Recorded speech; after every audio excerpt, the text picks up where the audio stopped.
പുരാതന തമിഴ് സാമ്രാജ്യത്തിലെ ഏറ്റവും സമ്പന്നമായ നഗരങ്ങളിലൊന്നാണ് പൂമ്പുഹാർ. കച്ചവടത്തിന്റെ തിരക്കുകൾക്കിടയിൽ സന്തോഷവും സമാധാനവും നിറഞ്ഞ ഒരു ജീവിതം അവിടെയുണ്ടായിരുന്നു. അവിടുത്തെ ധനികനായ വ്യാപാരിയുടെ മകനായിരുന്നു കോവലൻ.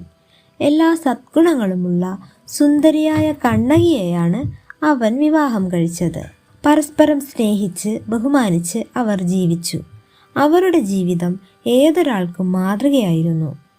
എന്നാൽ വിധി മറ്റൊരു വഴിയിലായിരുന്നു അവർക്കായി കാത്തുവച്ചിരുന്നത്. ഒരു ദിവസം കോവലൻ നഗരത്തിലെ പ്രശസ്ത നർത്തകിയായ മാധവിയെ കണ്ടുമുട്ടി. മാധവിയുടെ നൃത്തത്തിലുള്ള പൂർണ്ണതയും അവളുടെ സൗന്ദര്യവും കോവലനെ വല്ലാതെ ആകർഷിച്ചു. കണ്ണകിയുമായുള്ള ദാമ്പത്യം അവൻ മറന്നു. മാധവിയോടൊപ്പം പുതിയൊരു ജീവിതം തുടങ്ങി. അവൾക്കായി അവൻ തൻ്റെ സമ്പാദ്യം മുഴുവൻ വാരിക്കോരി നൽകി. നാൾക്കുനാൾ അവൻ ദരിദ്രനായിക്കൊണ്ടിരുന്നു. ഒടുവിൽ എല്ലാം നഷ്ടപ്പെട്ടപ്പോൾ മാത്രമാണ് കോവലൻ തൻ്റെ തെറ്റ് തിരിച്ചറിഞ്ഞത്. മാധവി അവനെ സഹായിക്കാൻ ശ്രമിച്ചെങ്കിലും കോവലൻ അവളുടെ ഉദ്ദേശം മനസ്സിലാക്കാതെ അവളെ തെറ്റിദ്ധരിച്ചു. താൻ സ്വയം സൃഷ്ടിച്ച ദുരന്തത്തിൻ്റെ ആഴം മനസ്സിലാക്കിയ അവൻ നാണത്തോടെ കണ്ണകിയുടെ അടുത്തേക്ക് തിരിച്ചുപോയി.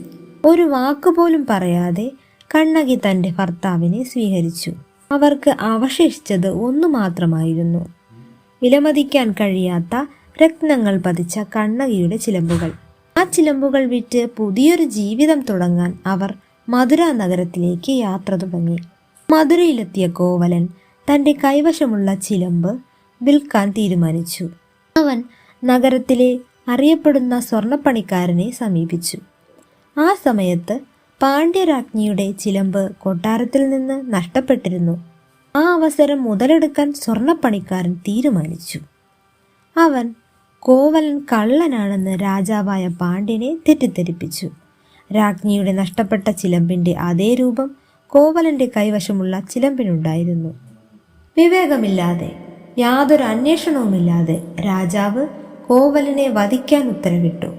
നിരപരാധിയായ ഒരു മനുഷ്യൻ ക്രൂരമായി കൊല്ലപ്പെട്ടു.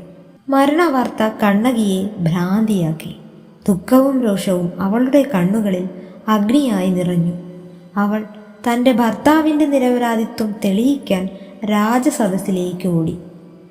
രാജാവിൻ്റെ മുന്നിൽ കണ്ണകി തൻ്റെ പക്കലുണ്ടായിരുന്ന രണ്ടാമത്തെ ചിലമ്പ് വലിച്ചെറിഞ്ഞു.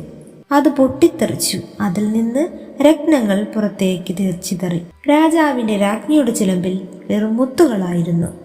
ഈ സത്യം മനസ്സിലാക്കിയ രാജാവ് താൻ ചെയ്ത പാപം തിരിച്ചറിഞ്ഞ് തൻ്റെ സിംഹാസനത്തിൽ വച്ച് തന്നെ മരിച്ചു.